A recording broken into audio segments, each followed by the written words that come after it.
Hi, NCERT Grade 11, Chapter 4, Chemical Bonding உடைய book back question answers பார்த்துட்டு இருக்கோம்.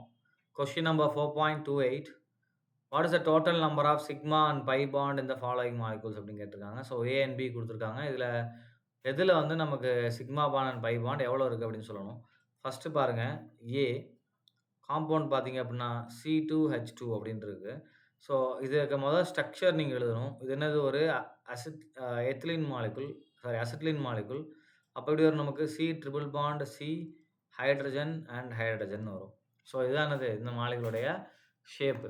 இப்போ இதை கவுண்ட் பண்ணலாமா? ஸோ இங்கே பாருங்கள், இது சிக்மா பாண்டு, இது சிக்மா பாண்ட், அப்புறம் அந்த சென்டரில் இருக்கு இல்லையா, ஸோ இது சிக்மா பாண்ட். இப்போ மேலே இருக்க ரெண்டுமே நமக்கு பை பாண்ட் வரும்.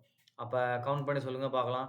இப்போ சிக்மா பாண்ட் 3, பை பாண்ட் நமக்கு 2. ஸோ இதுதான் இங்கே ஆன்சர். நம்பர் ஆஃப் பாண்டில் சிக்மா 3, பை 2, ரைட்.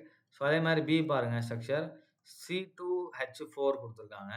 ஸோ இதை நம்ம ஷேப் ஆகுதுன்னா சி டபுள் பாண்ட் சி என்ன இருக்கும் நமக்கு இங்கே ஹைட்ரஜன் ஹைட்ரஜன் அகைன் இங்கே என்னது ஹைட்ரஜன் ஹைட்ரஜன்.